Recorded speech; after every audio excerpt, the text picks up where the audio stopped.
So I guess we'll just dive into the beginning of it. I'm hmm And when I just saw when you typed in, and when we have Activision Blizzard starting one of these, well, I did the, I posted a GIF about it. You know which one. yeah, Funny enough, it's about another talk. That GIF is from another topic of ours. yeah. There's a lot of BS, but anyway, let's get let's get to it. So, for those of you who are wondering why was Mr. Red Fox late? Mr. Red Fox was late because he was going to Popeyes for dinner, and what can go wrong will go wrong when you are thinking, yeah, I'm just gonna go get this. They literally everything that like Everything that can go wrong did go wrong. yeah, it was not good. So if you hear me munching away, it's because I'm eating. Oh, they gave me red beans and rice. Isn't that nice? Even though I didn't order red beans and rice, I ordered Lucky fries. soul. Even though, to be honest with you, uh, They got good food. no, the fries at Popeyes are terrible. Like Oof. there's a Popeye like where my Popeyes is where I live. The Popeyes is like if you're gonna like don't like if you order the chicken sandwich from Popeyes, you would do better just ordering the sandwich and then like right down the street, like within a minute walk if there was no traffic. There's a McDonald's. It's better for you to just order some fries from McDonald's and pick those up than to get the fries at Popeyes. They're terrible. And here I thought that you'd be trashing McDonald's fries. No, I mean McDonald's fries aren't what they used to be, but they're still better than Popeyes fries. Popeyes fries are just like on a whole nother level.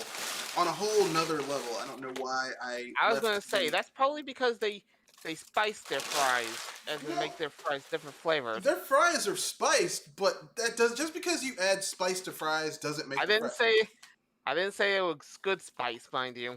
No, I mean, look, pop. Oh, actually, no, they did include the fries. They also gave me dirty rice. Sorry, red beans and rice. I don't know why they gave me red beans and rice, even though I didn't order it. Because if there was a side with this, I would have gone with the green beans because the green beans are healthier. But whatever. I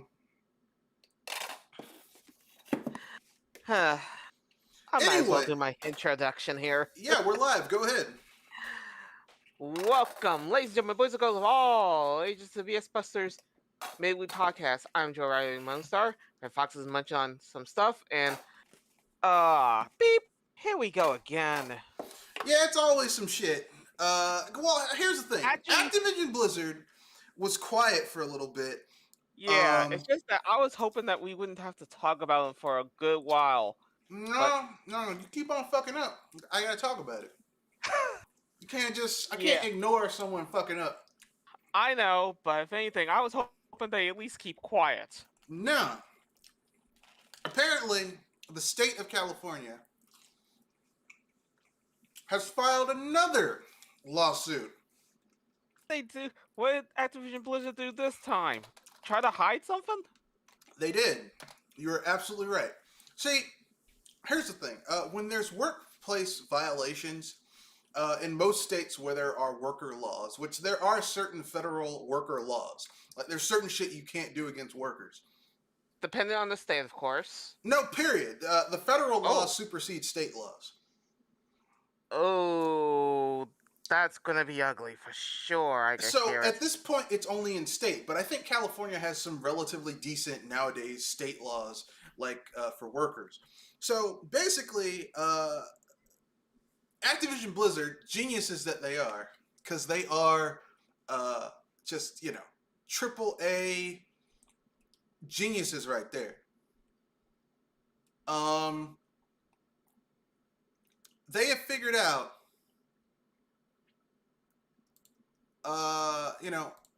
rather than just fucking admit when we messed up, you know what we're gonna do? We're going to basically abuse our employees so that they won't participate in the investigation of how we were abusing our employees.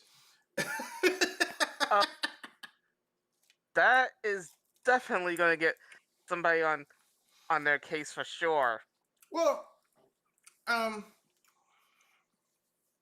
it's the equivalent of um, like of blackmailing or trying to bribe.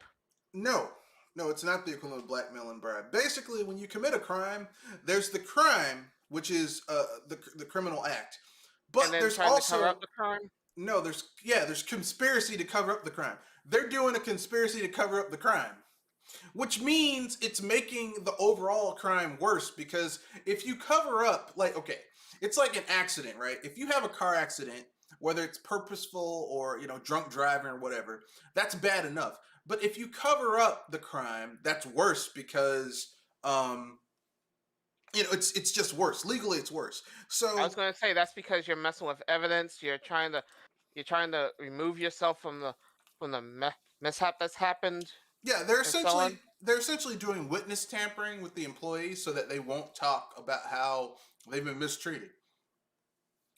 And I'm laughing my ass off because I'm like, the fact that you guys are trying to bury evidence and like, do you think that California wouldn't know that you guys are doing this? Scratch that. They already found out that they tried to hide some stuff earlier already. Yeah, but this is a new thing that they're suing their asses for. And the whole thing I feel about it is, fuck They them. keep. I was about to say, you guys keep on putting yourself in front of a door that slams open in front of you. You're gonna get hurt. I mean, basically, these people are being. And some gamers are like, well, it doesn't bother me what Activision Blizzard does to their employees because as long as I get to play my games. Since when? Um, I don't know when this fucking happened. When people were just I'm about to say that this is this is just as worse as letting EA give keep on saying loot boxes or surprise mechanics. not really, because like here's the thing. Okay, EA, like, loot boxes are scummy, but at the end of the day, like, EA is a business and their job is to find ways to make money off their customer base. That's what businesses do. It's the reason why I uh, figured out that, like, for me, in order for people to get a free game pass for my business, like when I first opened, like initially I was doing, oh well, you can play, a certain amount of things and you put tokens in all that shit. That was a pain in the ass. I just said, hey, you get a 2 drink minimum and you can play as much as you want because they're gonna drink more than 2 drinks. And I was making way more money doing that and basically selling game passes with drinks and people like that. But that's my job as a business, is to find ways to make money off my consumers. That's EA. That's just business. But when you're fucking over your employees, like, okay, like the equivalent of what Activision Blizzard was doing is like, if I went to my employees and I said, "Hey, we're not, we want to make more money. So what we're gonna do is I'm gonna cut your guys' pay and give you guys less hours, and you guys don't get a free meal at work."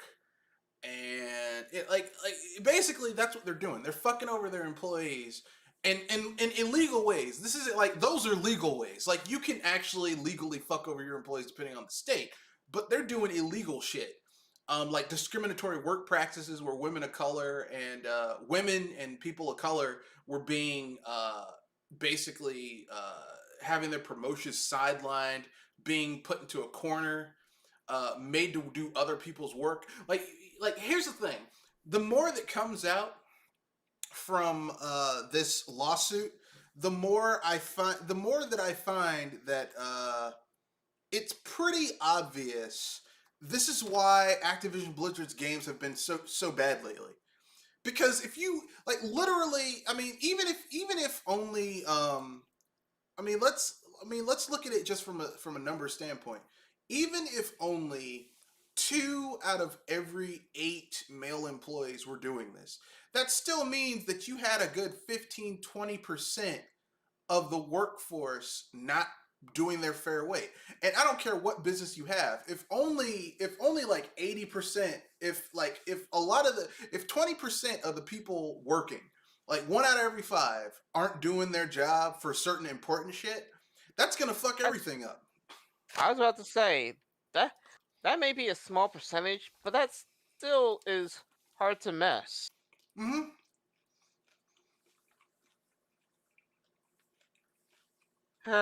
And coding is a Ugh. motherfucker.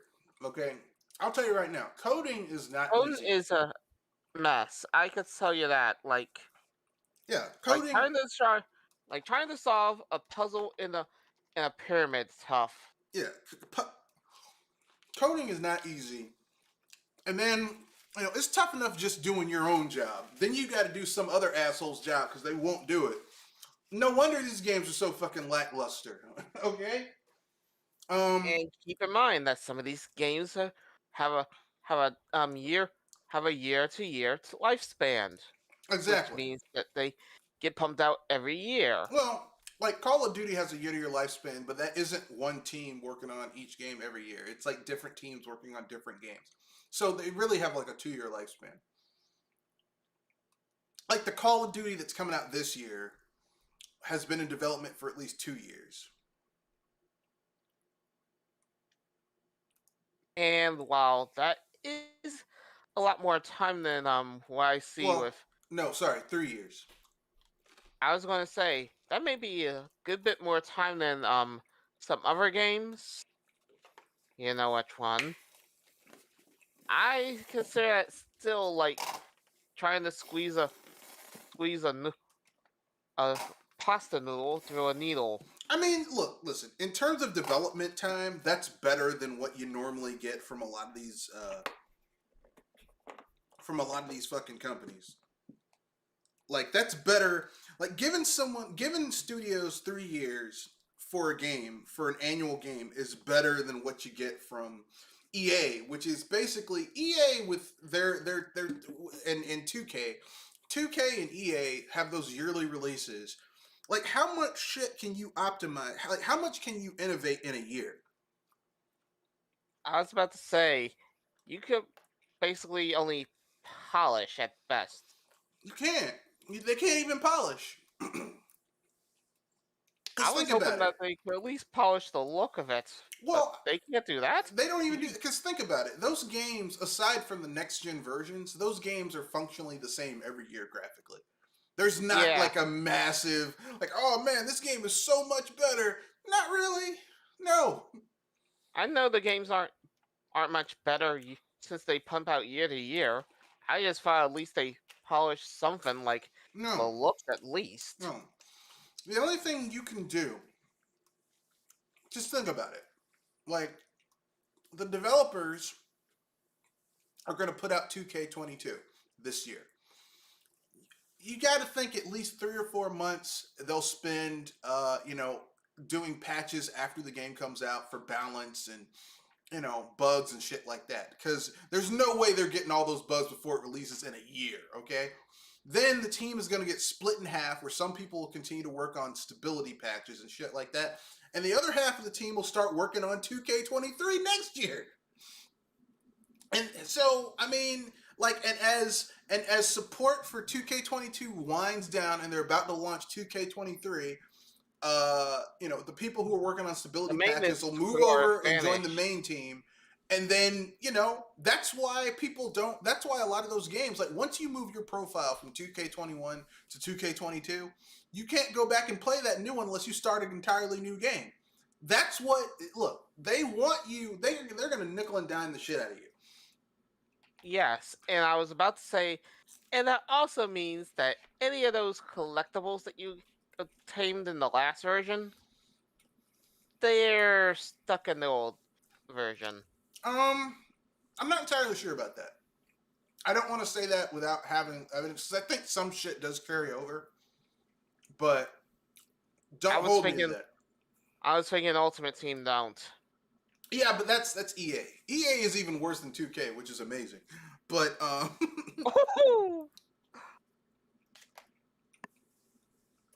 and yet Yeah, apparently Activision Blizzard is the worst of them all. because not only are they push or persuading their workers to not speak, but they're also trying to hide it from the government, or at least the Exactly. local government. I mean, I think at this point they might have to file federal charges against Activision Blizzard for the shit they've been doing. At this rate, I wouldn't be surprised. And personally, this is just my own personal thing. I think it would be good for Activision Blizzard to, um, like, the only way they can get out of this is there's going to have to be a major change in how they do business. And personally, I think the best thing they can do is like start firing people Clean at the top. house. Yeah, the people at the top have to go. That means Bobby Kotick, all those people at the like on the board, they got to go. Okay, Yeah, they got to it's gonna. fucking go. Yeah, it's like after a certain event that happened, we things had to get cleaned up and washed and disinfected. Be sure that there's no burgers under the couches. It's like you got to That go. kind of thing. You got to get the fuck out of here. You got to go. Um, Yeah. because this shit happened under Bobby Kotick, and it's like here's the thing: you're gonna like If you this went isn't some with shit.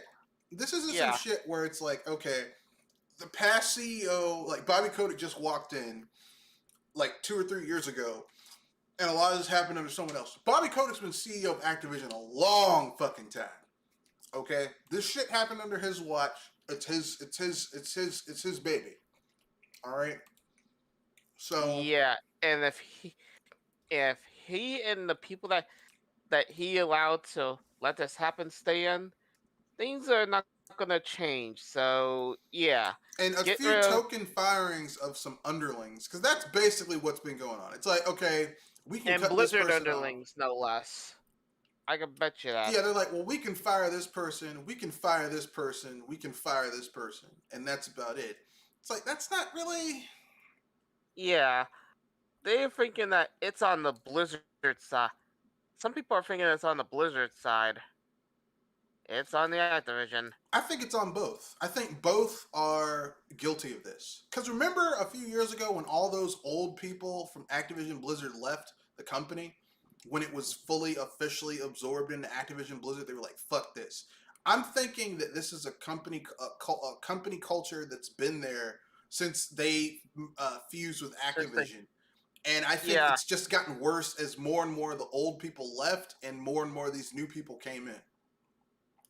yeah. I was I mean, trying I to don't. think I'm of not gonna say there wasn't dirty shit at Blizzard because I've heard that there was dirty shit at Blizzard, but I think it's gotten worse because the only thing that matters at Activision Blizzard is whatever you're making money. If it's making money, they can put up with a lot of shit. Okay. Oh yeah.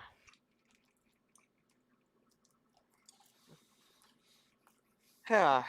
So anyway, that being said, let's Let's go from one court case to another, shall we? yeah, Apple versus Epic. Apparently, The Apple verdict's in, won. and I was about to say Apple got 9 wins to Epic's 1, Yeah, and the one thing that Epic and did win on, some people are it's saying not that. what they wanted. Yeah, I was gonna say that some people are bragging out that Epic still won. They still won it all. Yeah, right. After what happened, uh, a 9 versus 1 a 9 versus 1 battle result. You still I know lost. who I know who really won, but makes me wonder what were the 10 fights about. Well, I mean, ultimately it all comes down to can Epic circumvent Apple's App Store rules in order to uh, cut Apple out of making money off of their App Store. Apple argued, look, we built this App Store, uh, we created the infrastructure, and it's not fair for someone to come in and circumvent us. Which I'm going to use I'm going to use a example that might appeal for people who don't understand corporate law and that type of shit.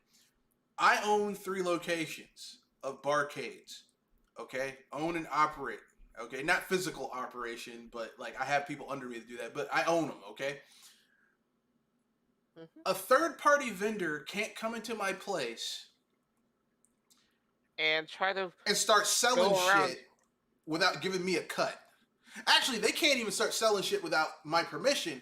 But even without that, they still have to give me. It's good business for them to give me a cut, depending on the rules of that contractual obligation. Which that's the way it is on Apple, I was about Google, to say, Microsoft, any yeah, any online storefront. Whoever runs that infrastructure is getting a cut of every transaction. yeah, That's the okay. and I was going to say that this, like, the ruling is gonna be opening a lot more doors because somehow it's like they you cannot have a monopoly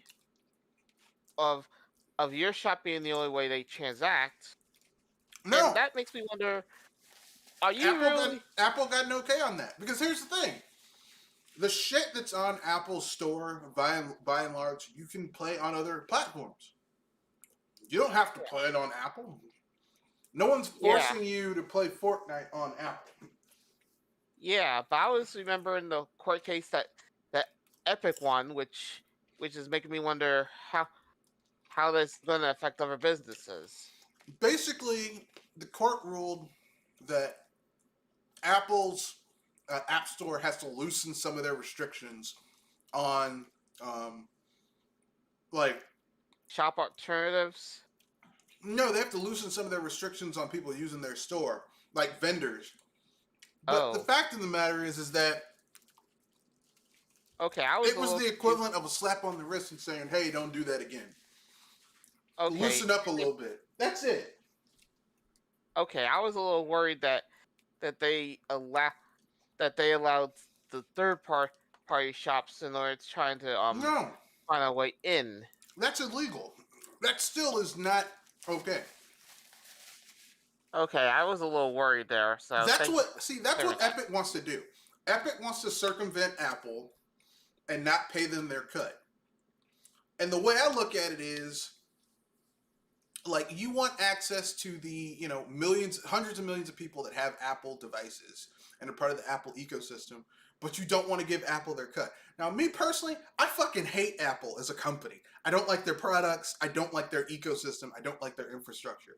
I think Apple is greedy, money grubbing, and I basically, was I gonna wouldn't. say, What? I was going to say that Apple is one of those companies that are kind of like a cult.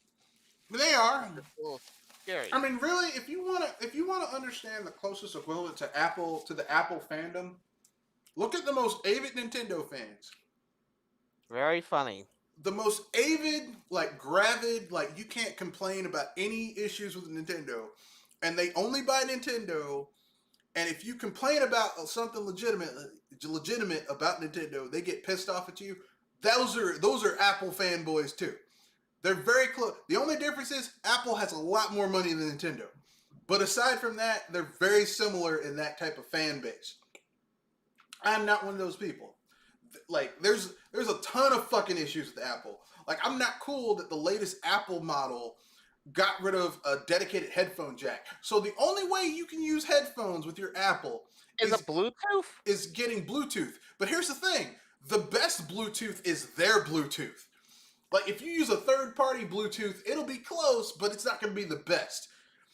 And I'm like this was clearly done for greed. They're like, well, no, we did it to make the iPhone better and to. I'm like, no, you did this shit because you wanted to make more money because people were getting third party earphones because really wired headphones are always going to be better than the shit that than Bluetooth.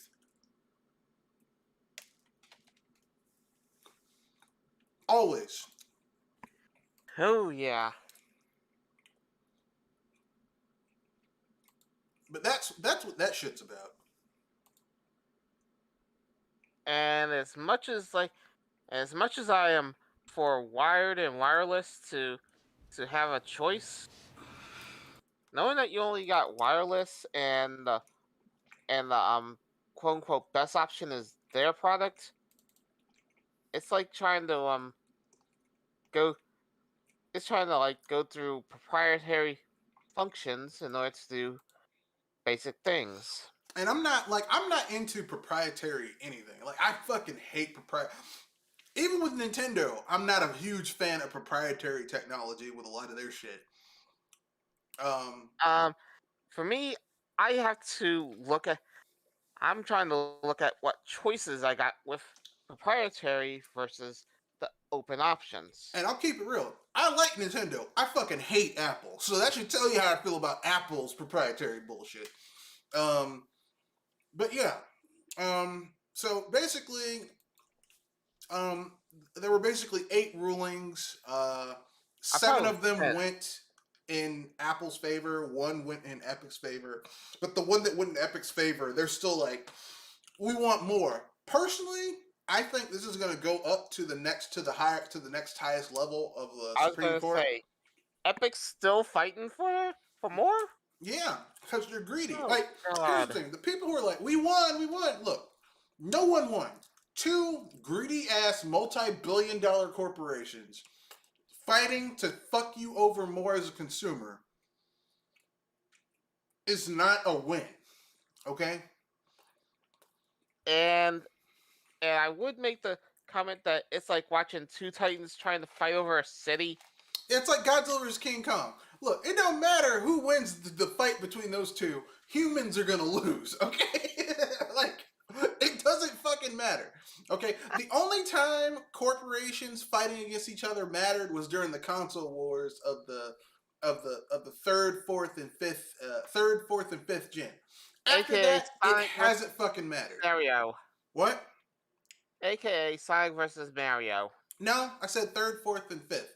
So basically, you're talking like Atari and television, NES versus practically nothing until the very end of in the Sega Genesis came through. The fourth gen, which was Nintendo versus Sega versus PlayStation later on. Then it was PlayStation versus N64 and Dream and Saturn. Like that shit mattered because like they fought with the games.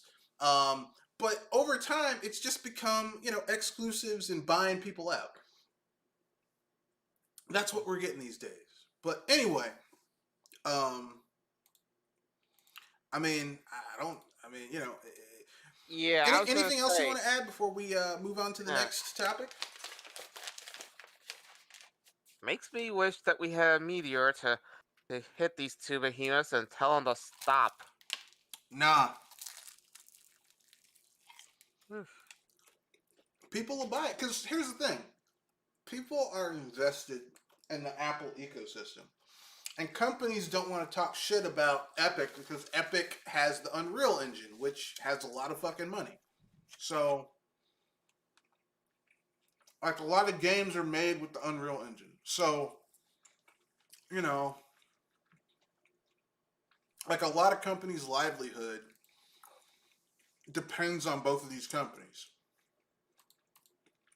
right? Huh. Like, even Nintendo is making games is making games using, EA. I mean, not using Unreal. Ah, So, you know,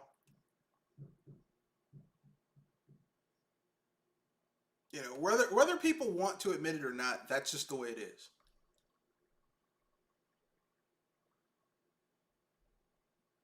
huh. And people need to calm the fuck down. All right, that's the way it is. That's the way it is.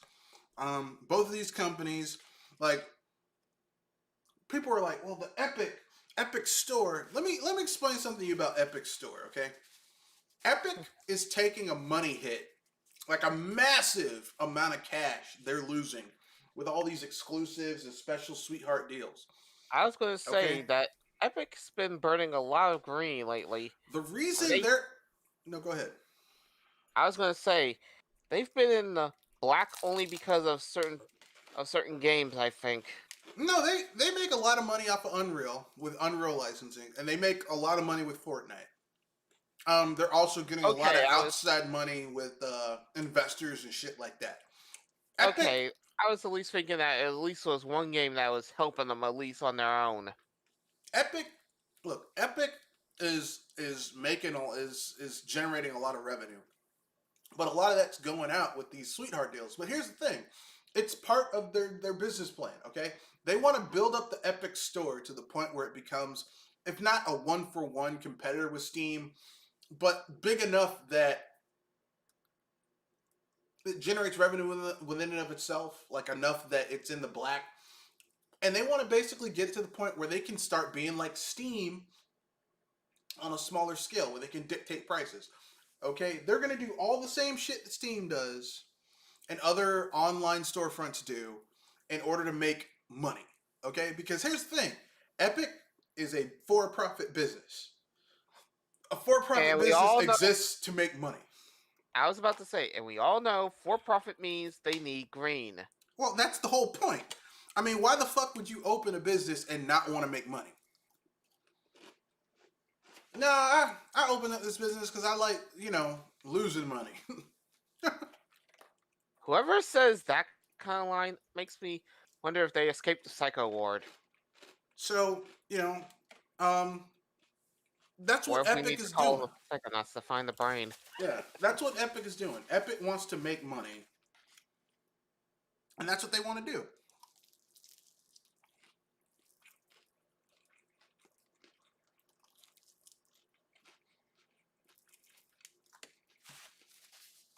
So,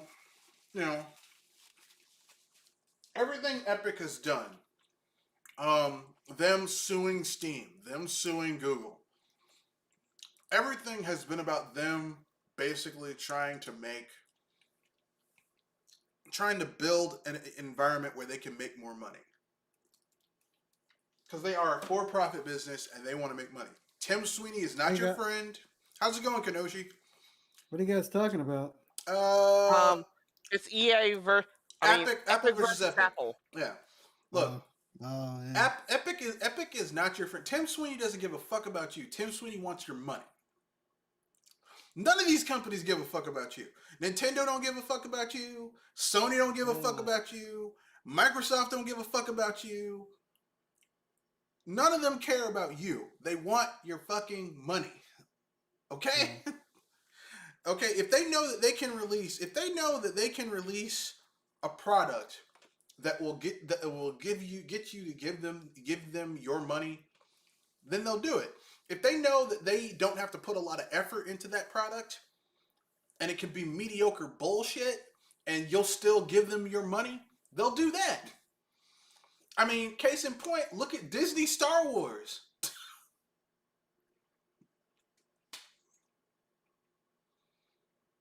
I mean, say whatever you want to about the two Lucas before the Disney acquisition Star Wars trilogies, the original and the prequel.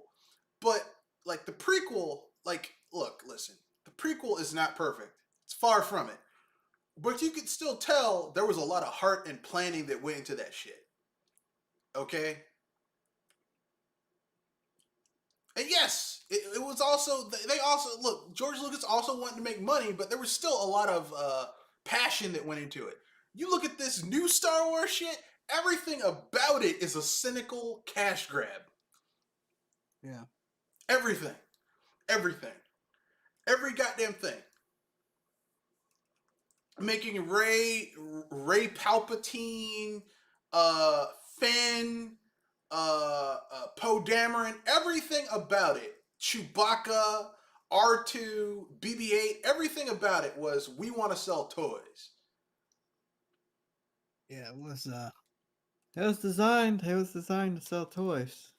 That's Okay. The Not we want to tell a good story, we want to fucking sell toys.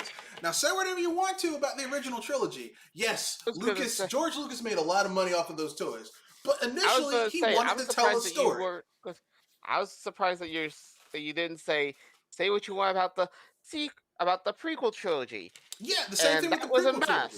It was a mess, but there was still a lot of passion that went into those movies. There was a lot of fucking passion that went into those movies. You watch those new movies, it was like Disney's like, we'll just put out anything, slap Star Wars on it, people will buy it. I was gonna say, and don't forget the message of Ray is the bestest ever. Well, yeah, Oh God, but that was a I mean, mess. basically, that's just really bad character writing. I was about to say character writing. I thought that was character assassination. No, you have to have a good character in order for it to be assassinated. Ray was literally designed to be Skywalkers. no character assassination would be like what they did to the Hulk in Infinity War. That's character assassination. Like you have I to have said a character, or like I said I said one of the Skywalkers well, was a character she isn't a assassinated. Skywalker. She's not in that bloodline whatsoever. So no, she's That's not the a thing. Skywalker. She's not a Skywalker, but I would say another one. That bloodline is dead because Kylo Ren is dead. I would say Luke was character assassinated. Luke was character assassinated. Yeah, Superman in Man of Steel was character assassinated. Okay. Ooh, yeah. Spider-Man in Spider-Man 3 was character assassinated. But anyway, as I was saying, so yeah, basically, these companies don't care about you. They want your money. Okay? They want your money, and some of them want your soul. No, they just want your money. I'm mainly talking about the gotcha games. They want your soul too. They want your money. If the soul is worth money, maybe, but I haven't seen a store on Earth that can redeem that where you can sell your soul and get some money off of it. So no, but hey, they'll take your house, your car, all your shit that can be redeemed for money, or you can not spend your real world money on that shit on some fake shit. They'll take it. Anyway, like I said, they don't give a fuck about you. They just want your fucking money. People need to understand that and stop. Well, they're my friend. They care. They don't care. They all want your money. Okay? The only businesses where you can say they might not be greedy bastards are nonprofits. But even nonprofits have to have a balanced P&R statement. They can't be just losing money eternally and not balancing out how much money they're bringing in with donations and grants.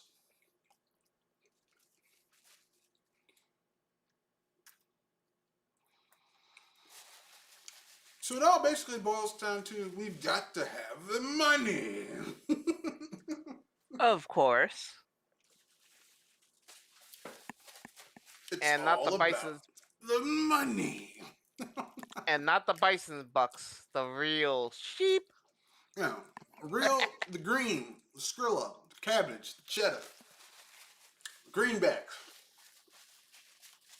dead presidents, cabbage. I already said cabbage. You get what I'm saying. Anyway, with that being said, and you're probably munching on some. To keep it moving, next topic. Hey, something I thought I'd never see. Well, I mean, I kind of suspected when they brought back Buttered Toast Man for a Nickelodeon cartoon brawl. I was about to make the joke that with the people of Powdered Toast Man arriving on the scene, these two are right nearby. Well, I wouldn't go that far, but I was like, Buttered Toast Man is such a fucking obscure,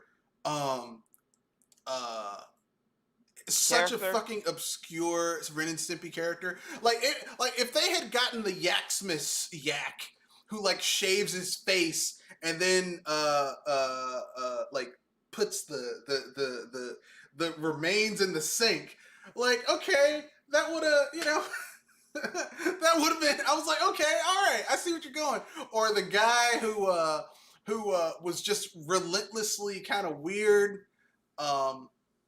schlubby looking dudes they had. It's like, okay, or even that weird horse who's like, no sir, I don't like it very all. I don't like it very much at all. Yeah, like if they'd had that, I'd be like, okay, yeah, obviously. But I was like, the only way they would have an obscure fucking character like that is if they are gonna put Ren and Stimpy in this too. I'll be And damned. sure enough, Yep. Ren Hoik and Stimpson J Cat, son. yeah, the hosts of Adult Cartoon Party, these two are back. Yeah, And but to be hopefully fair, they- Adult Cartoon Party was a nightmare.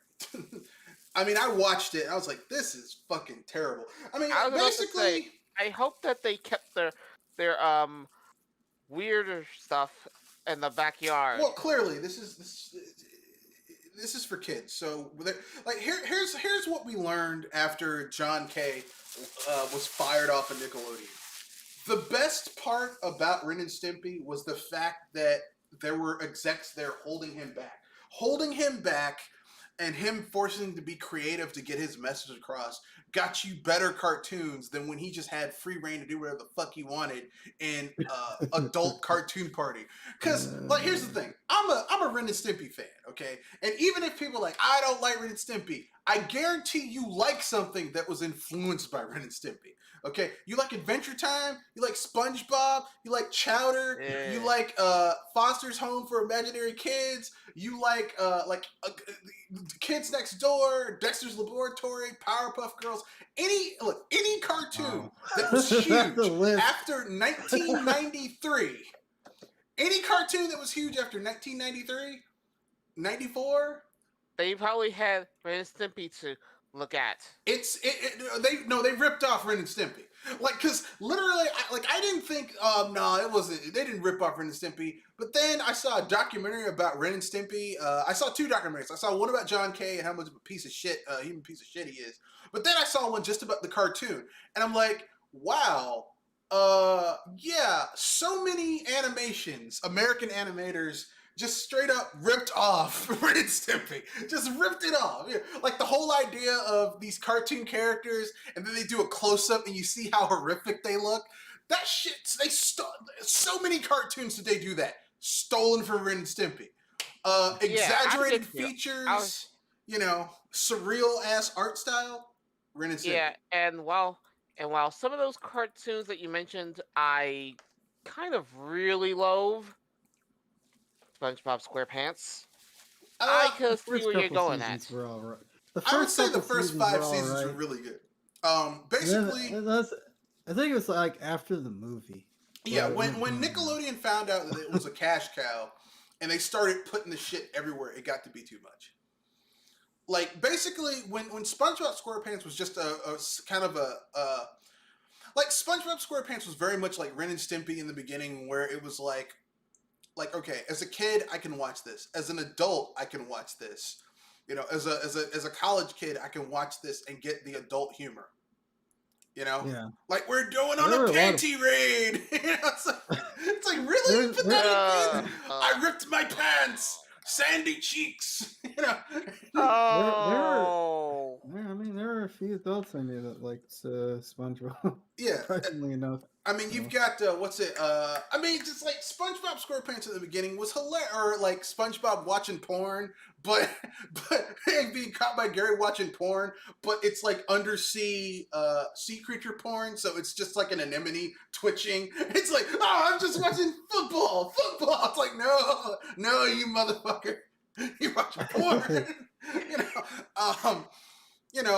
So like SpongeBob in the beginning was pretty good. Now it's kind of like I don't really watch it because I have other shit I watch, but I mean, like, it was good in the beginning. I say the first 4 or 5 seasons, it was really good.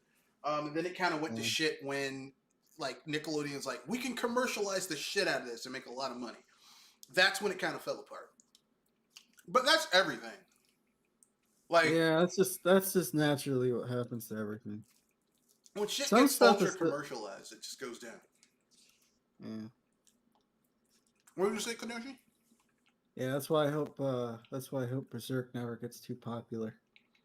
I don't think it will. Not with all the gore it's unleashing.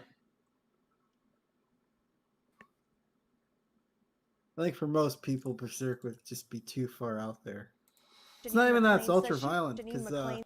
because No, Attack it on is ultra Titan. violent. it No, I is. mean it is ultra violent, but Attack on Titan is ultra violent, and that show is Yeah, more popular than it deserves to be. but Attack on Titan isn't the same level of violence as Berserk.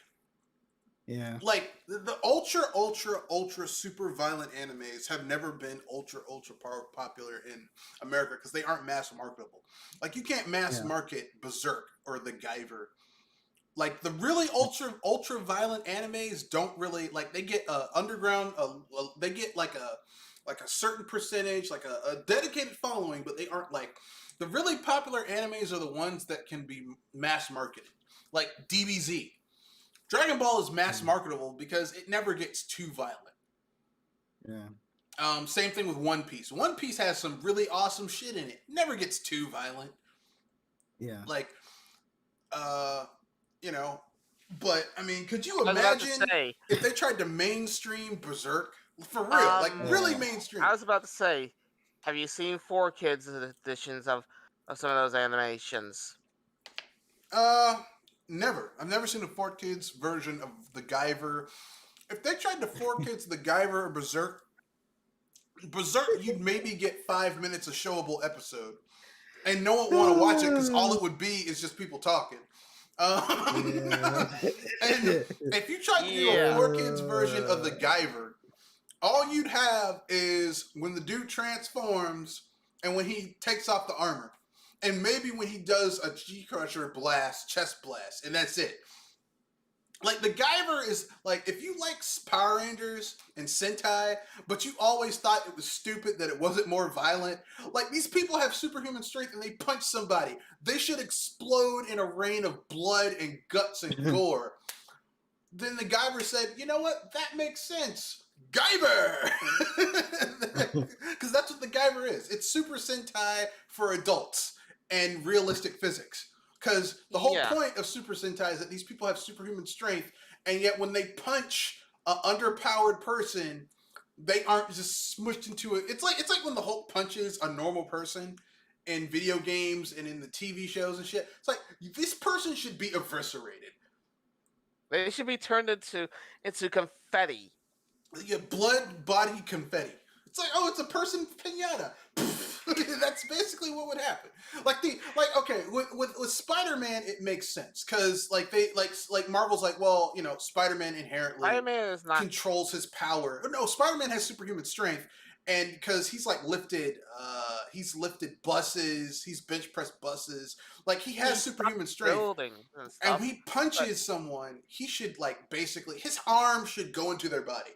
But Spider-Man inherently knows he has superhuman strength, so he holds himself back. Which is why Black Symbiote Spider-Man is so dangerous, because Black Symbiote Spider-Man doesn't hold back at all. Okay. I was about to say, Spider-Man knows when to has restraint. Yeah. That symbiote doesn't have restraint. Yeah. Black Symbiote Spider-Man, when he's wearing the symbiote suit, gives no fucks. He will fuck up everybody. And his subconscious, he can't even subconsciously control it. It's the reason why in the comics, they've done in Ultimate Spider-Man, Spider-Man fought the Sinister Six, but Ultimate version of Spider-Man basically kind of messes up the order of when shit happens because it's a different universe. And Ultimate Spider-Man was wearing the black symbiote suit when he was fighting the Sinister Six. He damn near killed all of them. He damn near killed every... there's a point where he's got the Vulture, and he rips off one of the Vulture's razor-sharp wings, and he's literally about to pierce this old-ass man with this razor-sharp wing, and he stops himself, and the Vulture's like, fuck, he's gonna kill me! Spider-Man with the black symbiote suit is terrifying. And no one's really done justice to Spider-Man wearing the black symbiote suit. It hasn't really Even the been... cartoons? Not really, no. The closest you got is the MTV Spider-Man show that came on MTV that was CGI. Because that one was based on the Ultimate Spider-Man. That's the closest you got, and it still was kind of toned down. Spider-Man, when he's wearing that black symbiote suit, is... look, let me put it this way. If you get tired of your friendly neighborhood, gosh, Tom Holland Spider-Man, Black symbiote suit is not Spider-Man. Ain't that dude? Black symbiote suit gets in the motherfucker ass. Okay, Black symbiote suit Spider-Man's like, I'm gonna kill you. I'm gonna rip your arms off and beat you. Like basically, the closest you're gonna get to Black symbiote suit Spider-Man done in the movies, right? Is in Spider-Man 3, which that movie overall is terrible. But remember that fight where Spider-Man's wearing the black symbiote suit and he's fighting Sandman and he grinds that motherfucker's face on the side of the train? And you're like, if this was a human being, they'd just be fucking just done. They'd be done. You'd be dead. They lose their face. Yeah, they'd be dead. They'd be dead. They'd be completely dead. That's the Black Symbiote Spider-Man would kill people, and he'd have no compunctions in doing it. Like Peter Parker would probably feel bad about it after the fact, but during the act, he'd be like, "Yeah, fuck this guy." Like, and it hasn't been done well. Yeah, I can hear you on that one for sure. And yet to know that even though one of my least favorite shows was made because of Ren and Stimpy, that's kind of mixed bag-ish. Yeah, but all of okay, you like Dexter's Laboratory? Heavily inspired by Ren and Stimpy. Yeah, Powerpuff Girls, Ren and Stimpy. That's another yes. Foster's Home for Imaginary Kids, Ren and Stimpy. Mixed.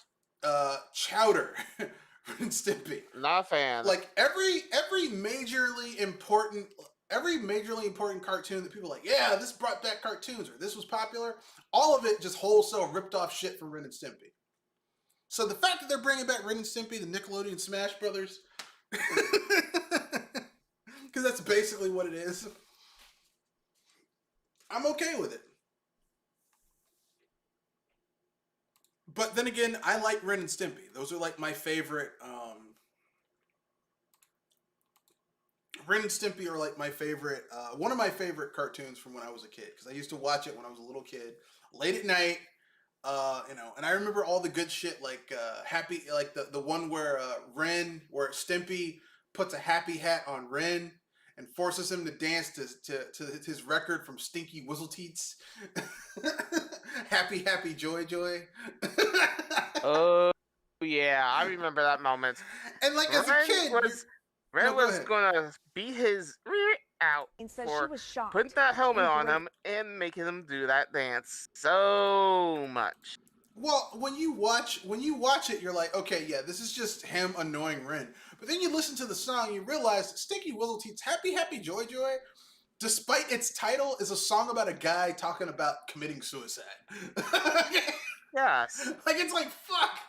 That's the worst thing. This is dark as hell. We watch this shit as kids. This is what we grew up on. That's the thing that got me even worrieder about it, because... Not really.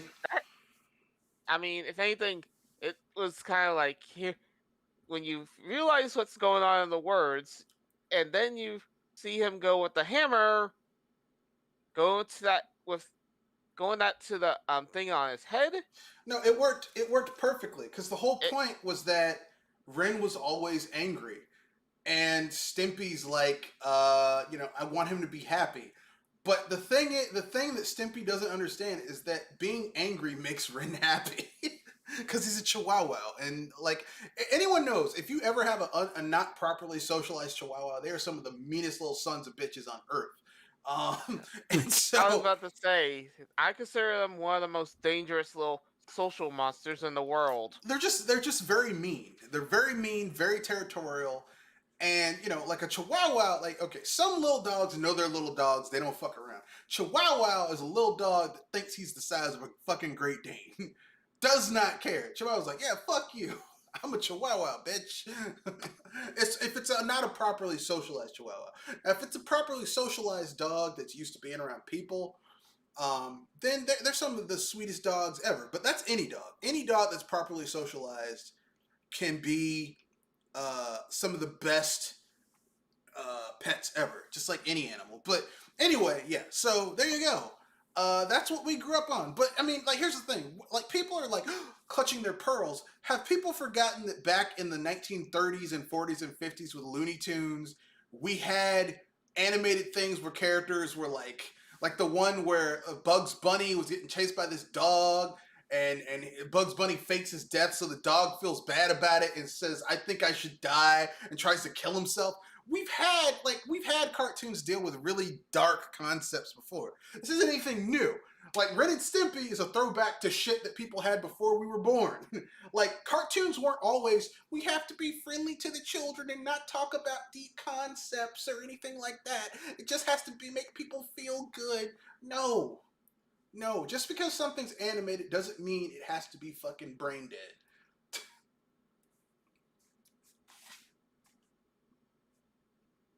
But anyway, so what are your guys' thoughts on Ren and Stimpy coming back finally? At least in some form. I was saying I'll wait to see what moves they pull out in order to really see how they play out. I don't know. I'm gonna get it anyway. I'm more excited about Nickelodeon Cartoon Brawl far more than Smash Brothers Ultimate, which is just kind of well, because I mean Smash Brothers Ultimate just kind of to me was a very underwhelming game. I know a lot of people love it, but it was underwhelming to me. I was about to say this is good.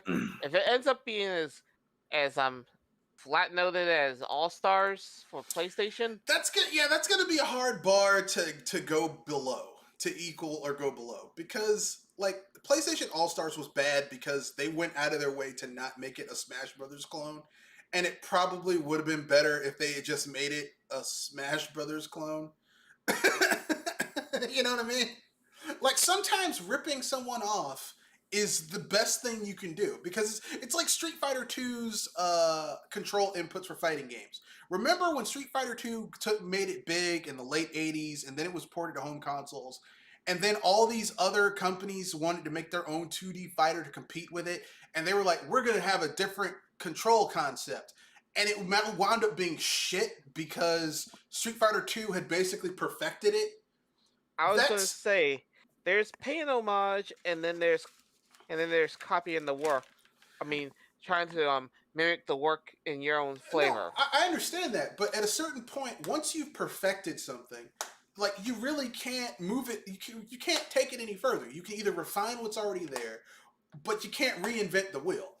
Like this is what I was about to say, that it's going to be hard to see how they could be Smash but not Smash at the same time. Easy, just knock off Smash Brothers, add a somewhat decent story mode, have the voice actors from the cartoons, and that's it. You know, because really, what you're buying this for is for the characters, playing your favorite characters. Like me, like I said, I'm totally like with Smash Brothers Ultimate, I'm off of. What pisses me off with Smash Brothers Ultimate, and I'm just gonna keep it real. I have legit gripes with it. I'm not even the subjective things with. I don't like some of the character roster. I don't like the DLC practices of it. But I don't like the fact that the game has shitty online. I don't like the fact that Nintendo knows that this game is used competitively in a lot of fighting game tournaments, and they refuse to use rollback netcode on the game. So basically, like for those of you who don't know, rollback netcode basically means that you have less instances of lost moves on online fighting if you're playing online. And let's keep it real, most people who are playing these games aren't inviting people to their house to play it, sitting around TV. They're online.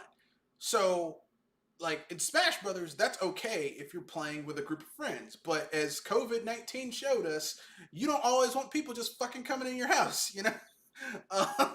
Sometimes you got to play online with people. And I mean, to go with a company who is at this point, like it was acceptable for Brawl not to have netcode because I mean, unless you bought a modem for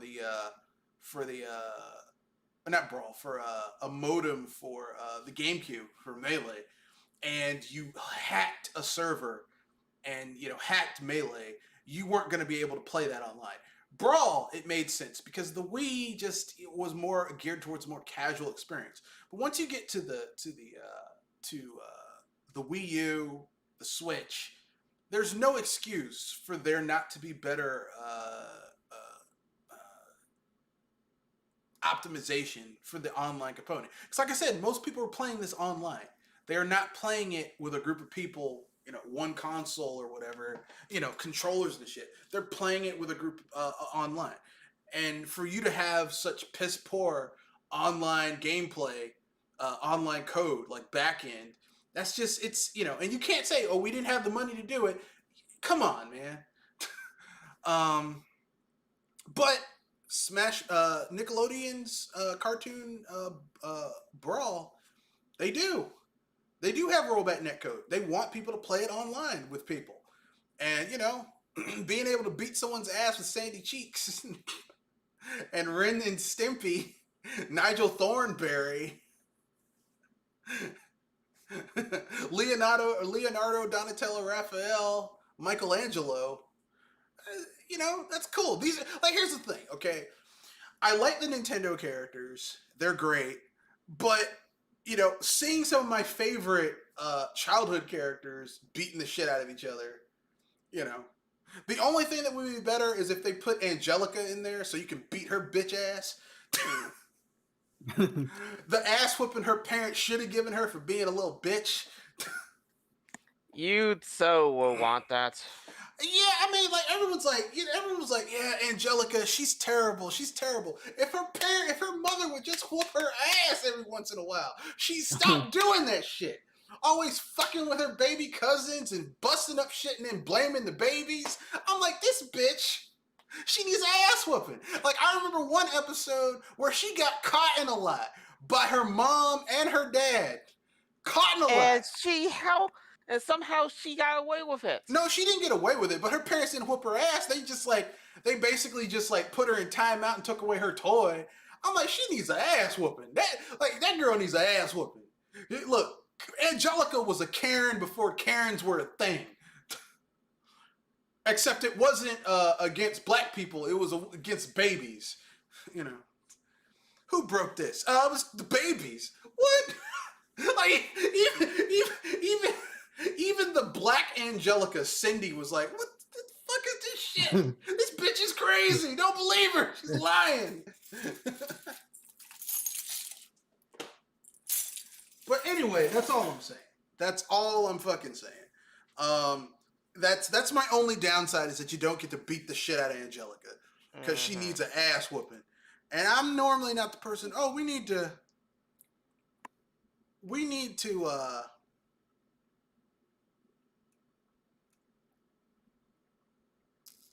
to beat the shit out of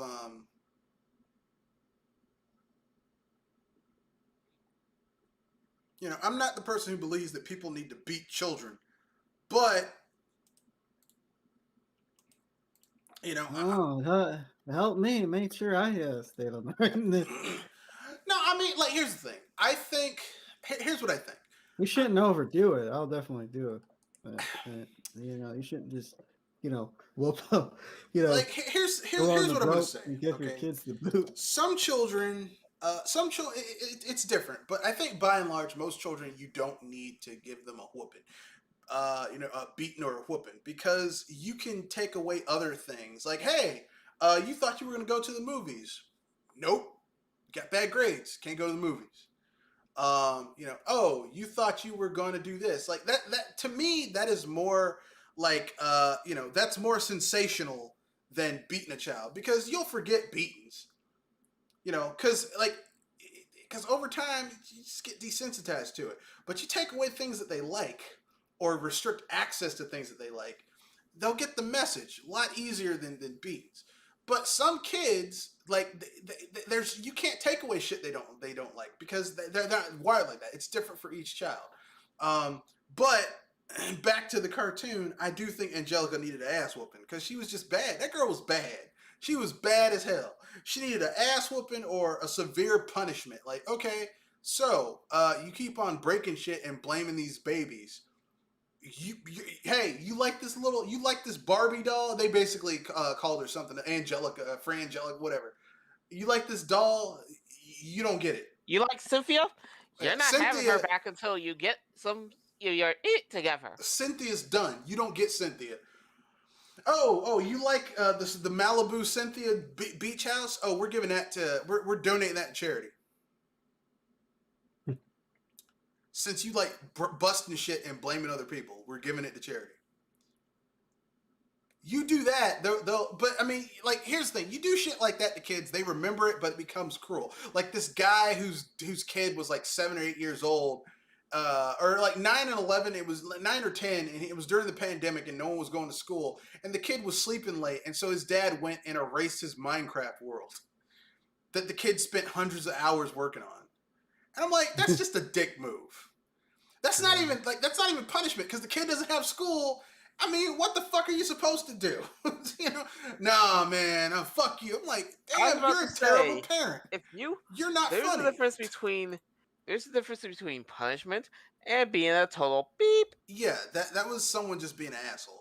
Like the thing is look, and I say this as someone who does not have children. People are like, you don't have kids. You're right. I don't have kids, but I have friends who had terrible parents who did weird shit like I that. got I'm I'm an older sister, and I got to deal with nephews, so I know what I'm having to deal with. So while I mean, I'll be honest with you, I haven't seen um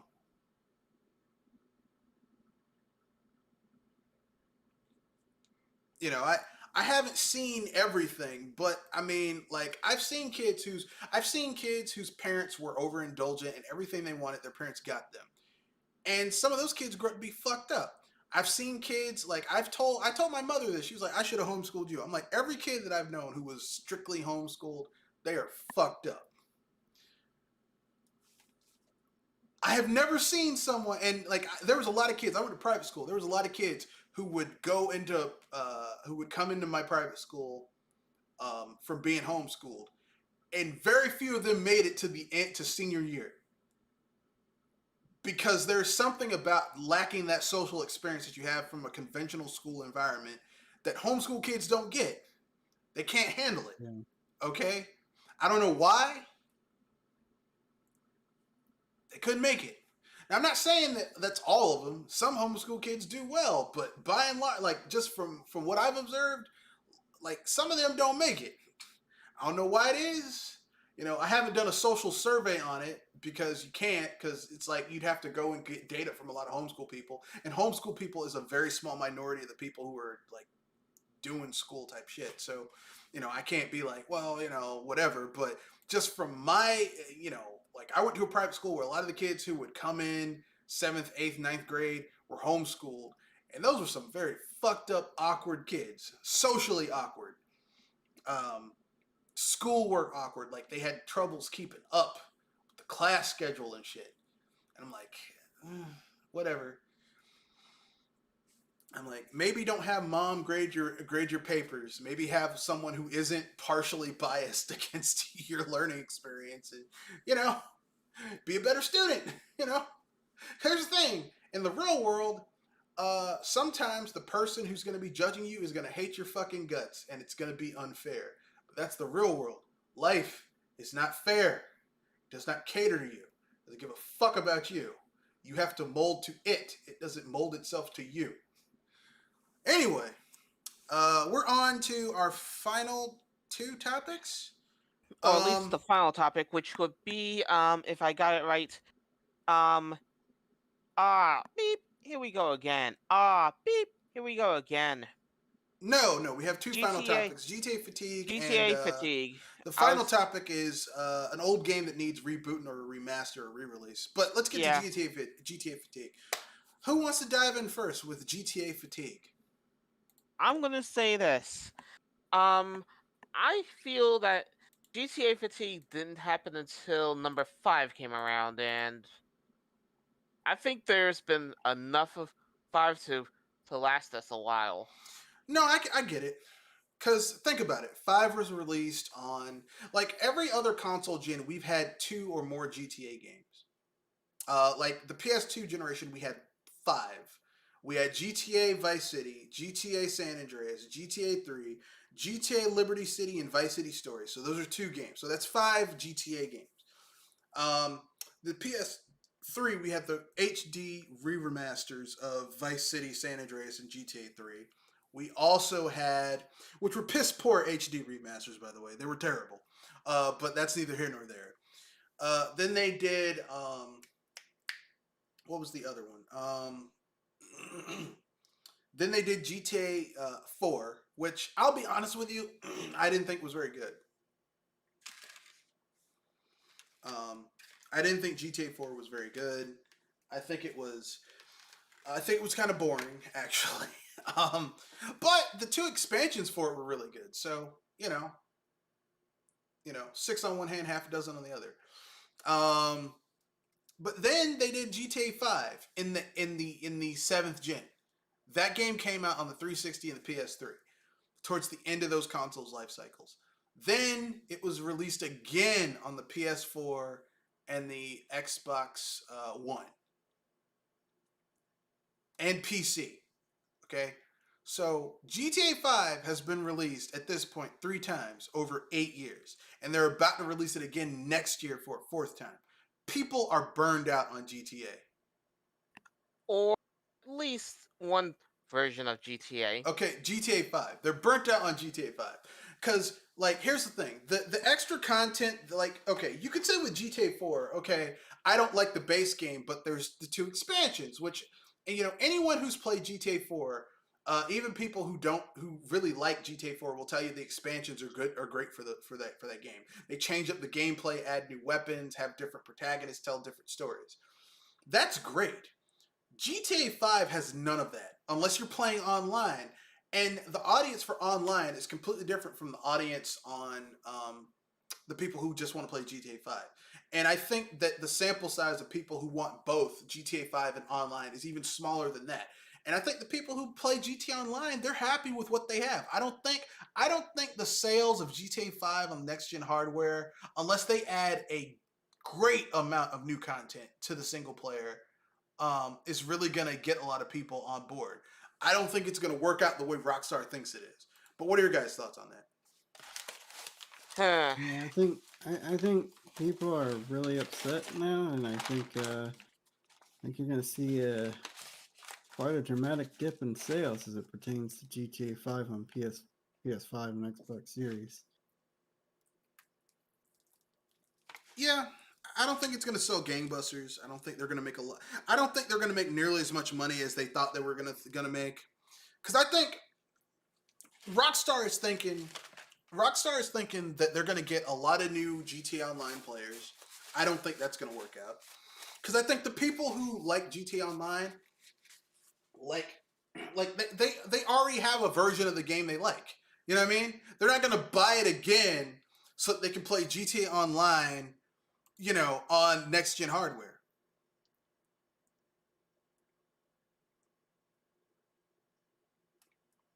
Yeah.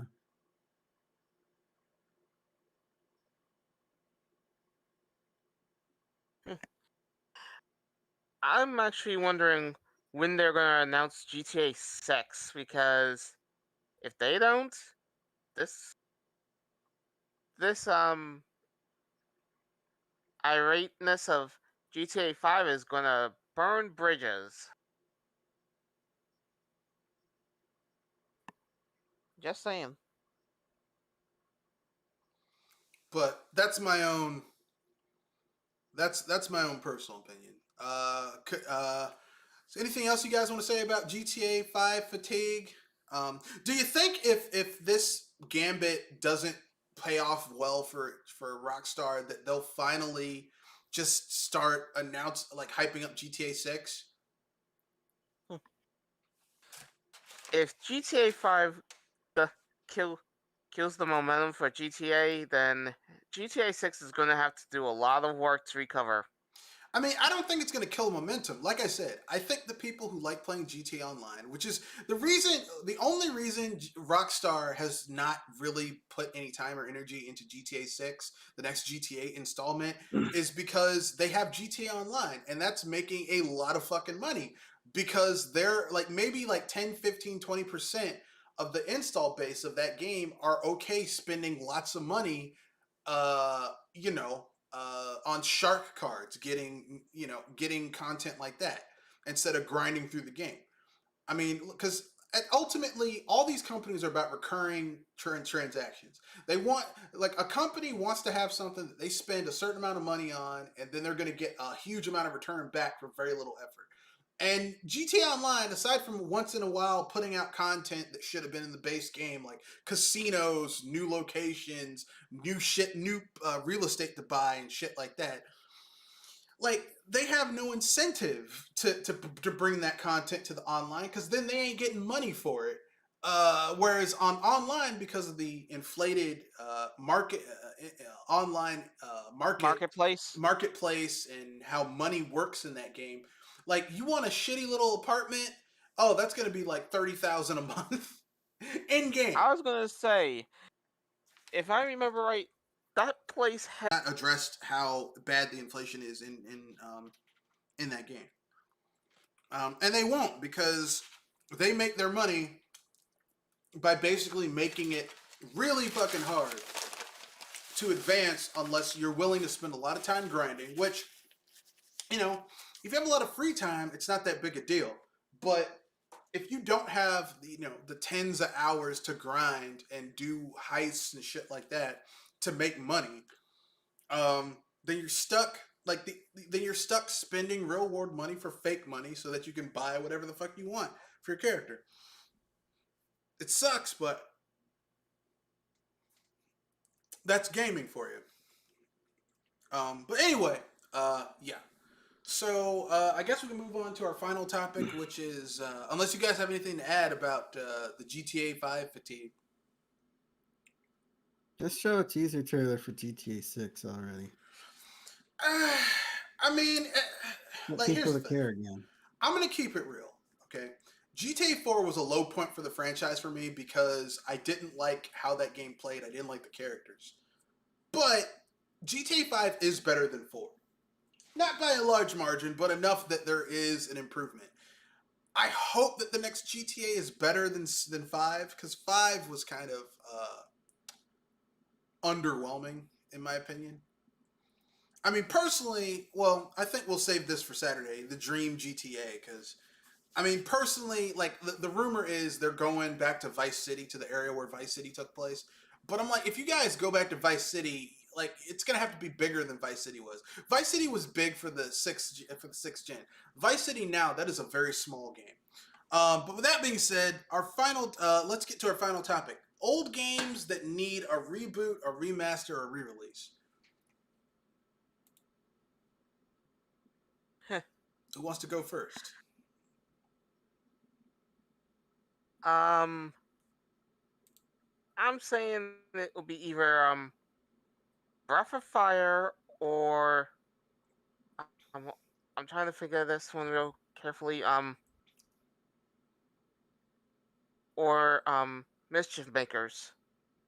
I was thinking one of those two need a reboot.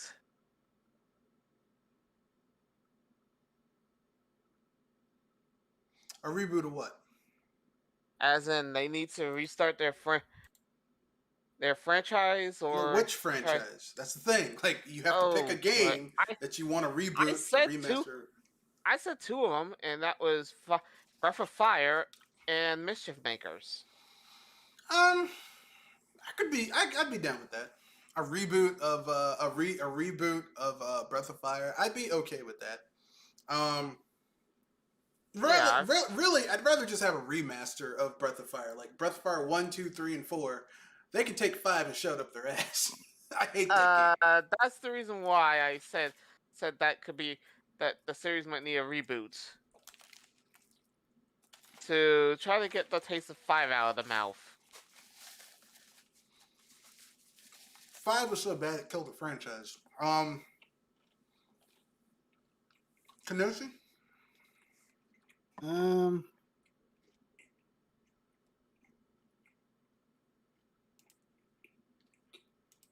Maybe they should try to reboot Turok. Have they tried doing that? Yeah, they did. Let's see. Yeah, they did make that game for the 360, didn't they? It wasn't that good. Yeah, I heard it wasn't that good. I mean, really, if you're gonna reboot Turok, I say go balls to the wall and embrace how insane Turok is. Yeah. Because Turok has like time travel and Native American shit. Like go full on what they were trying to do with Turok during back in the N64 5th gen era on PC and N64. Like make a Turok game, but make it like semi-open world. Have time travel.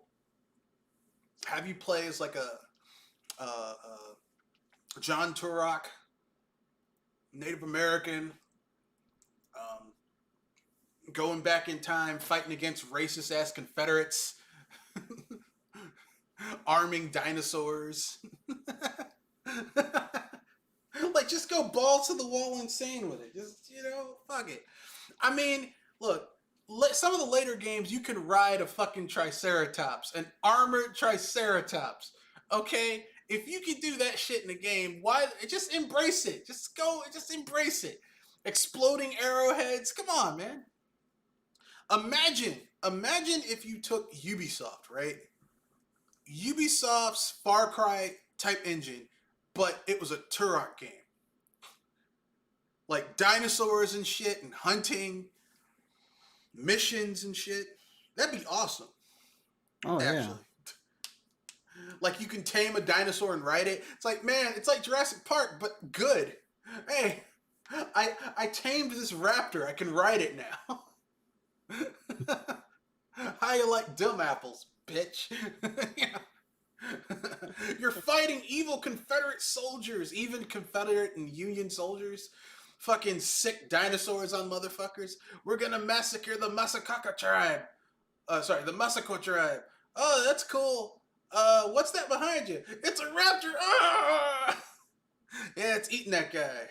I sicked my raptor on him. Yeah, I'd be cool with that. A remaster or a reboot of Turok. Like a good reboot and not one that's just kind of given to a shit studio. Yeah. What was that fighting game for the N64? There were a lot of them. War Gods. Killer Instinct. Yeah, but Killer Instinct was also on the SNES. This one's hard to remember, but you were like in an arena. And, War Gods. Fighters. War Gods. There was Mace, the Dark Age, and there was War Gods. I know the controls were somewhat floaty because you could also jump and stuff. Yeah, that was probably Mace, the War Gods. Sorry, Mace, the Dark Age. Sorry. That was fun. I remember that game being kind of fun as a kid. Maybe they should make one of those. I mean, a lot of the games on the N64 were fun.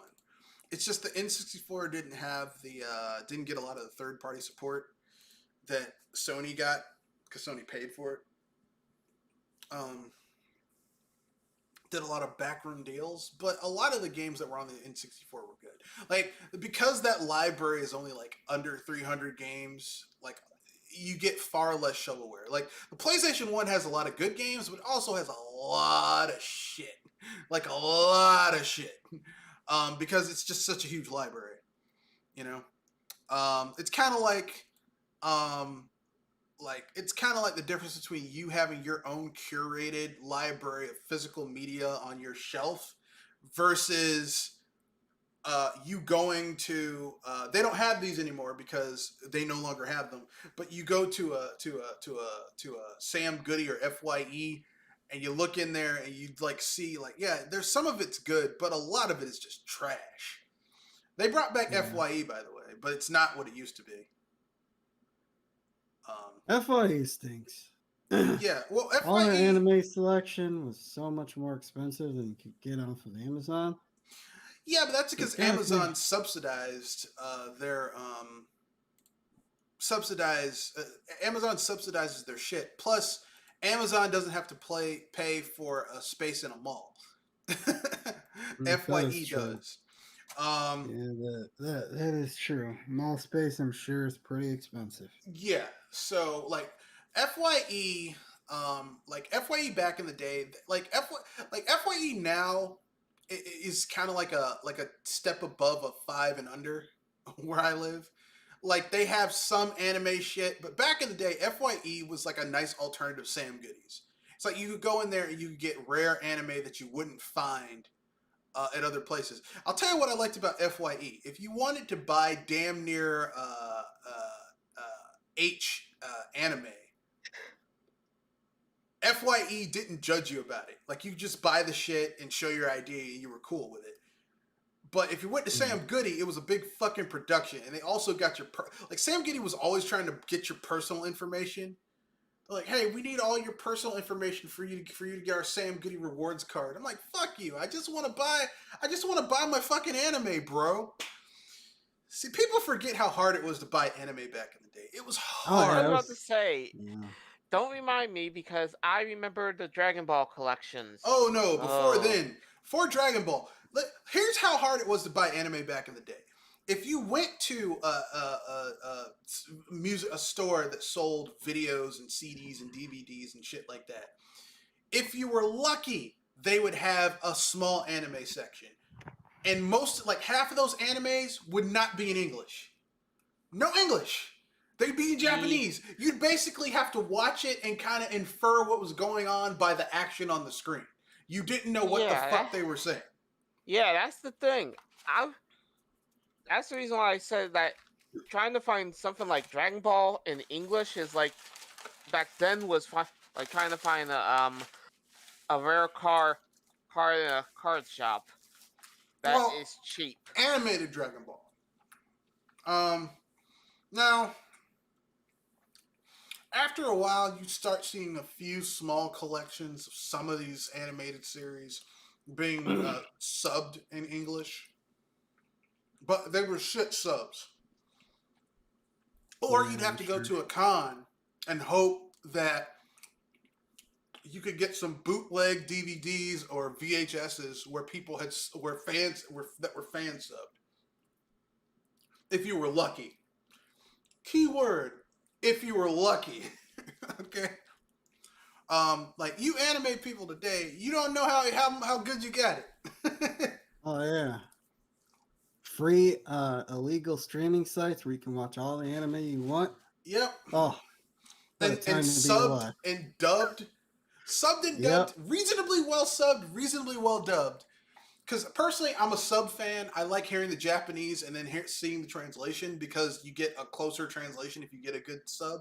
But either way, it's still better than the shit we had back in the day. And the only anime they had back in the day, if you were lucky, was some shit, like, officially sanctioned, was some shit that was pushed by Disney or Harmony Gold. And you know what we got with Harmony Gold? Like, Macross. Now, I love Macross, but like, Harmony Gold neutered Macross in the American translation of Macross. They fucking neutered it. Like, Macross, Macross in Japan is so much better than Macross here. Yeah. You know, personally, like I'm gonna say this, I love Macross more than Gundam. Which is kind of surprising, considering how much popularity is with one of them. What? Most people will recognize Gundam more than the other one, if I got it right. I don't think that's the case. I think Gundam is bigger because Gundam had better marketing, but you would be surprised at the amount of shit that Macross is tied into. Like, Macross is tied into BattleTech. Like, some of the designs... Actually, no BattleTech, which is kind of the weird thing. Yeah, some of the mech designs in BattleTech were ripped out of Macross. Like, Macross, and, like, here in America, for those of you who don't know, Macross is, here in America, was rebranded as Robotech. Okay? Because Harmony Gold holds the rights to... Like, they have, like, a lifetime distributorship with Macross. Like, only they can put it out. So, it's kind of, like, locked behind a door. And Harmony Gold, like, is holding it hostage. So, if you want to watch good Macross, you have to basically find alternate means to get your hands on the Macross manga or the Macross anime series that are only in Japan. because they never were brought here because Harmony Gold has a fucking tight rein on that shit, and Harmony Gold is the devil. They're the devil. But yeah, basically for me, the old game that I would like to see rebooted or a remaster, I would like to see a reboot of, and I know this is gonna sound weird, Star Tropics. Care to explain? Well, because recently I played through the original Star Tropics, and I was like, this game is. The original Star Tropics is kind of like, and I played through Star Tropics 2 as well. Those games are kind of like it was kind of like The Legend of Zelda: A Link to the Past before The Legend of Zelda: A Link to the Past. And I'm like, if Star Tropics 2 hadn't been the last commercially released game on the NES, and if that game had been like retooled to be on the SNES, it probably would have sold better. Because by the time that game came out, people were looking forward to the new shit that was coming out. Like, they were looking forward to the Sega Genesis and the SNES. And they did a disservice to that game because it could have been fucking awesome. Because it's a good game. And I would love to see a reboot or a remaster, like kind of like Blaster Master Zero from Inti Creates. Mm-hmm. I would like to see that for Star Tropics. Like, do like Star Tropics 1 and 2 combined into one game. And then, if that does well, do a Star Tropics 3. Because Star Tropics has so much to offer. Like I said, it's like Earthbound and Legend of Zelda had a baby, and that was Star Tropics. Except it's not turn-based combat, it's real-time combat. I like it. So, yeah, I'd like to see a Star Tropics reboot or remaster. We have one more segment, and then we can wrap things up, because we got started late, unfortunately. Unpopular opinion, and then we'll close it out. So who wants to go first? I'll try this unpopular opinion, which probably is popular, but who knows? I feel like Smash with items is a lot better than the tournament settings that most people use. That's not unpopular. I have a feeling it wasn't, because if anything, all I hear is why play with no items on? I mean, why play with items on? Because you're not playing by the quote unquote fun rules. I mean, I'll keep it real. The only time I like playing Smash Brothers without items is when I'm fighting people in a tournament-like setting, and it's just based on your skill at using that character and understanding the maneuverability on the field and stuff like that. But if you're just playing for fun, items are the best way to play it. I just like the whole mind game of it. The whole mind game of no items. Like you're being able to swing certain combos and like I said, if you're doing one-on-one, okay, if you want to know how skilled someone is at Smash Brothers, like pure skill, not knowing how to use items, but just pure how well you can use a character, the only way you can do that is if you're playing with no items. But if you just want to play for fun, then you got to play with items. Yeah, I don't mind playing with items either. Because they can really, especially when you get that ultimate, that smash ball, you get the smash ability, and you just set up a whole group of dudes with it, and you're like, I got your ass now. Ultimate smash! And just wipe out a group of motherfuckers. That was the best addition they ever added to Smash Brothers with the smash ball. That changed up the game entirely. Like everyone fighting to get the smash ball, and then like if you can get to the person before they can use it, you can knock the smash ball out of them, and then you can grab it. And, I mean, that was like some awesome shit. So I mean, like I agree. Like items are great when you're just trying to have fun. But if you're playing quote unquote, if you're playing Smash Brothers seriously, then I don't think you should be playing with items, because items add a level of randomness. Like you could be a shit player and get your hands on a hammer and fuck up someone who on a technical level is way better than you. Hero is RNG the character? Yeah, or golden hammer. Like that's my flaw with items is I don't think it's fair that someone who sucks should be able to get a buy because they got a good item. Because if you suck, and like the thing about fighting games is that fighting games don't have a difficulty curve. If you suck, you're gonna get your ass kicked until you get good, and if you can't get good, you just not gonna play that game. That's just how it is. Okay. And if you don't like, I know Nintendo's like, no, we want to make something for everyone. Look, personally, I liked Smash when it was more casual, but a lot of people want to play that shit seriously. And I'm sorry, if you want to play something seriously, you're gonna get your ass kicked if you're not good at it. Okay, that's just that's dims the brakes, as they say. And this is from somebody that uses Mii Fighter as a main. Yeah, I've used Mii Fighters, and I wasn't. I'm like, it's okay. Back in the day. Now I use none of them because I don't have the game anymore. But when I was playing Smash Brothers Ultimate, I tended to use I tried to be good with the main line roster characters. Like I'm good with all of them. I preferred using Link, Adult Link, Ganondorf, Donkey Kong, Samus. Lil Mac, Lucario, Kirby, and for the fun of it, I actually tried to go with what was it?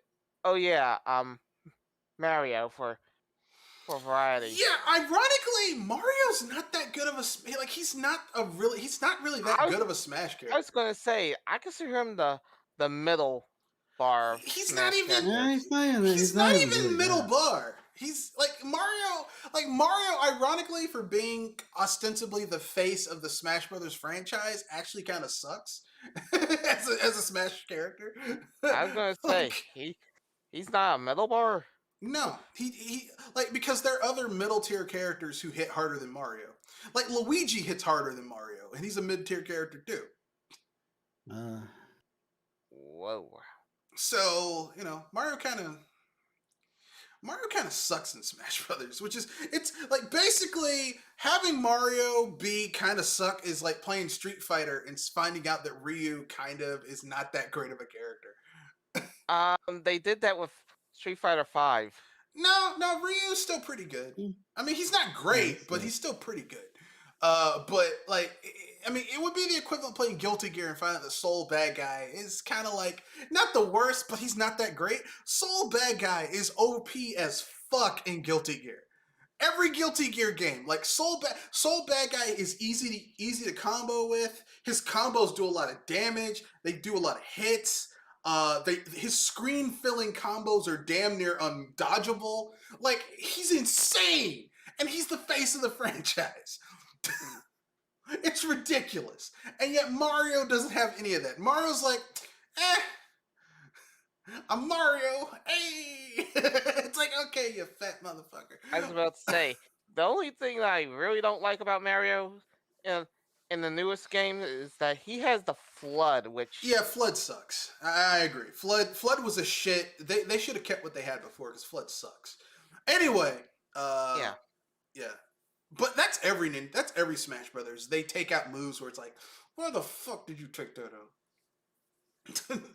You fucked that up. Anyway, but I mean that's every Smash game. They add shit. They take out moves. They add moves. They change up how characters play. That's fighting games in general.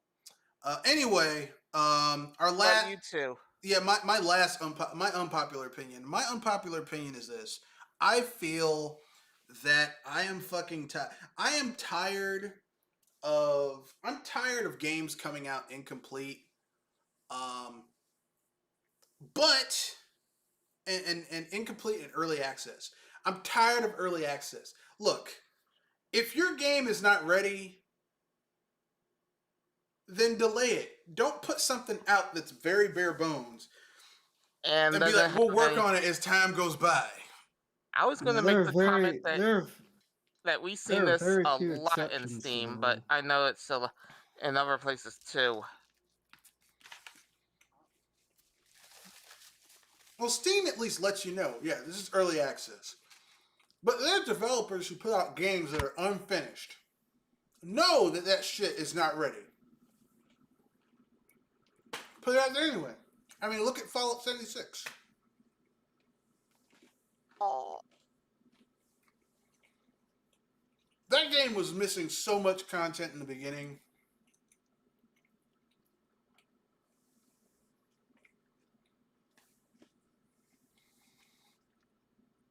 Anyway, anything else you guys want to add? Unpopular opinion before we wrap things up and call it a night?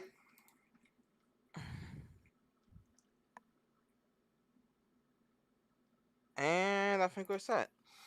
All right. Pimp out what you guys want to pimp out and we'll wrap things up.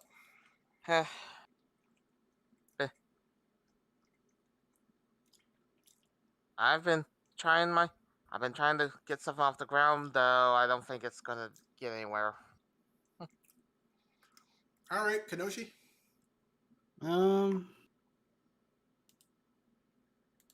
know. I don't have anything this week. All right. This is Mr. Red Fox. Apparently, we won't be having a Nintendo Direct this week, so Nope. we didn't have to talk about it. Thank God. I got tired of talking about Nintendo Directs. Hey, Nintendo came out with something a direct about something that we already fucking know about, and didn't give any new information. What? A game-specific one is what I would really be tired of, but one that has multiple games in it. Yeah, an info dump direct I'm okay with, but when they talk about a direct about some shit that we already know about and they don't give any new information, I'm like, y'all could have just put this in a magazine release, online zine release. Y'all could have just given this to outlets and let them disseminate this. You did not need to waste time recording some shit to show this. But anyway, yeah. So we didn't have a direct this week, so we don't have to talk about it. Sorry, I started a little bit late today, but I was getting dinner and apparently the person in front of me was a Uber Eats, and they just took their fucking time ordering whatever the fuck they were ordering. Like they were camping out. So I started late. So we ended about on the normal time, but we got started late. Sorry, that's on me. My bad. I recently released a new video called The GTA 5 Fatigue is Real. I have another video coming up soon called Why the GTA 5 fan base has why the GTA 5 fatigue has set into the fan base. So we'll get to that. I'll probably upload that tomorrow. So that being said, that's in this podcast. Rate, comment, share, subscribe. Thank you for joining. If you want to reach me, you can reach me at mrredfox@bsbusters.com. Or sorry, Twitter. at gmail.com or at Twitter. You can at me on Twitter at mrredfox91. This is the podcast. Or join our Discord. Yes. There's a link to the Discord in the description area underneath the video. So